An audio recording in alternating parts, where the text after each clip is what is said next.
আসসালামু আলাইকুম। আজকে আমরা যে টপিক নিয়ে আলোচনা করব সেটি হচ্ছে serial in serial out register. আগে আমরা পড়ে নেই যে সিরিয়াল ইন সিরিয়াল আউট রেজিস্টারটা কাকে বলে। যে রেজিস্টার এ ডাটা সিরিয়ালি ইনপুট হয় এবং সিরিয়ালভাবে ডাটা আউটপুট পাওয়া যায় তাকে serial in serial out register বলে।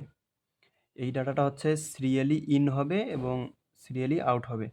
আবার যেহেতু প্রতিটি ক্লক পালসে বাইনারি বিটগুলো 1 পজিশন বামে শিফট হয়, সেজন্য এটাকে শিফট লেফট রেজিস্টারও বলে। আর গঠন প্রণালী হচ্ছে এই রেজিস্টারটা 4টা ফ্লিপ ফ্লপের সমন্বয়ে গঠিত। আগে আমি রেজিস্টারটা বুঝাই দেই। রেজিস্টারটা হচ্ছে আমাদের 4টা ফ্লিপ ফ্লপ। এটা হচ্ছে 1, 2, 3, 4। এখানে 4টা ফ্লিপ ফ্লপ আছে।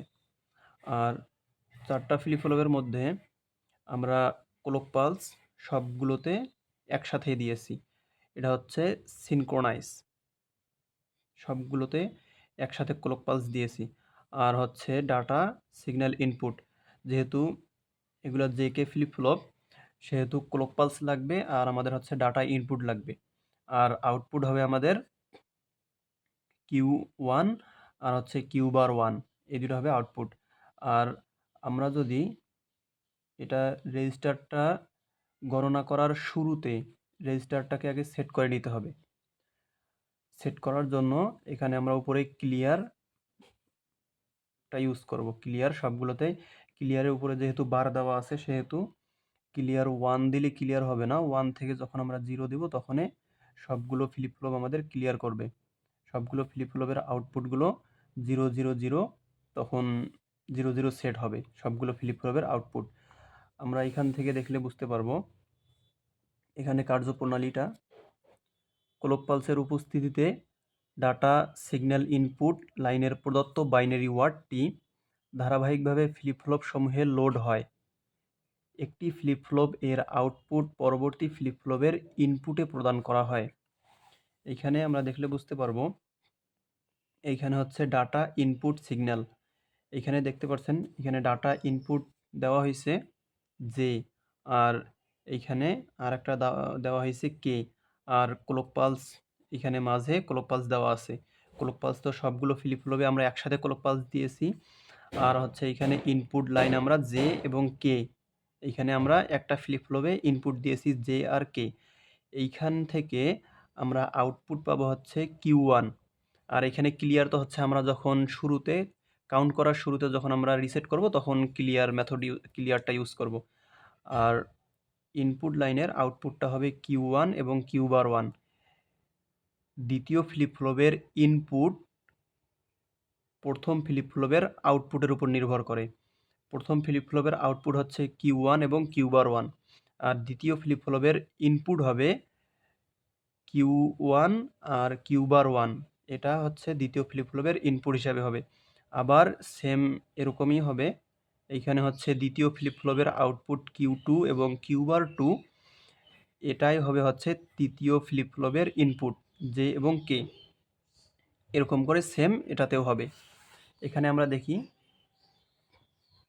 এখানে দেখতে পাচ্ছেন ক্লক পালস। প্রথম যখন আমরা ক্লক পালসের অনুপস্থিতিতে রিসেট অবস্থায় যখন আমরা কাউন্ট করা শুরু করব তখন হচ্ছে এখানে ক্লিয়ার দেওয়া আছে, ক্লিয়ার উপরে বার দেওয়া আছে। সেহেতু আমরা 1 থেকে যখন 0 দিব তখন হচ্ছে আমার ফ্লিপ ফ্লপগুলো সবগুলোই 0 হবে। এইখানে দেখতে পাচ্ছ তোমরা, এখানে Q1, Q2, Q3, Q4 এখানে হচ্ছে সবগুলো আমার 0 0 হয়েছে।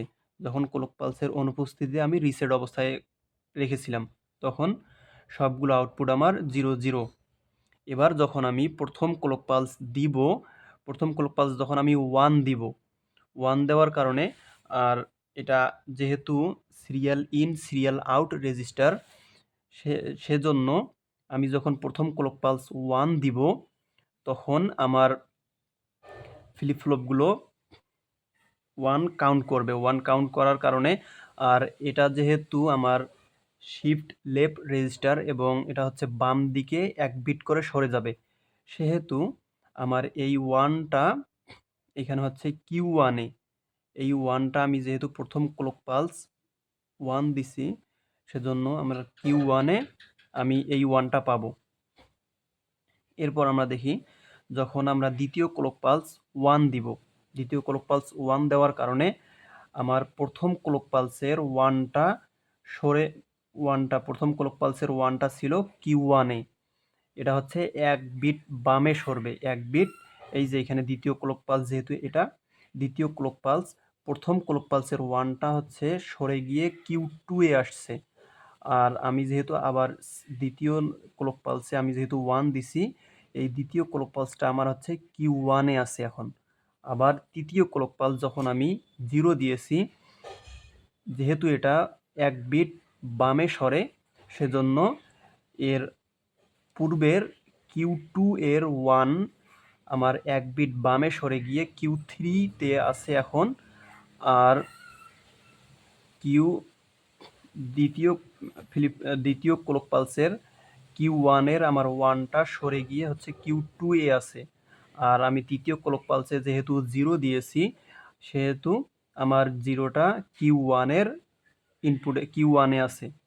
আবার যখন আমি চতুর্থ ক্লক পালস দিব, চতুর্থ ক্লক পালসে ওয়ান দিব, তখন আমার তৃতীয় ক্লক পালসের কিউ থ্রি এর ওয়ান এক বিট বামে সরে গিয়ে এখানে হচ্ছে কিউ ফোর এর আউটপুটে পাওয়া যাবে।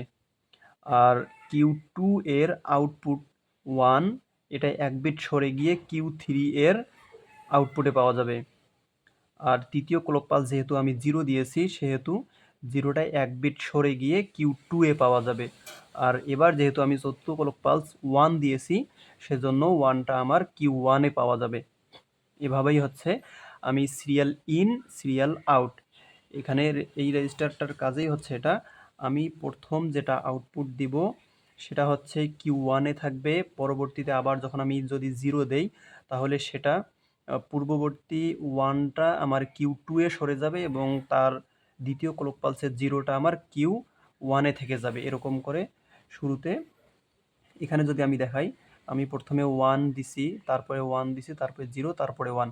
এইখানে আমরা দেখতে পারবো, আমরা শেষ ক্লক পালসে, চতুর্থ ক্লক পালসে আমরা দেখতে পারবো কিউ ফোর, কিউ ফোরে আমরা কিন্তু প্রথম আমরা ওয়ান দিছিলাম, প্রথম ক্লক পালসে ওয়ান দিছিলাম, এই ওয়ানটা আমার সরে গিয়ে হচ্ছে কিউ ফোরে আসছে চতুর্থবারে।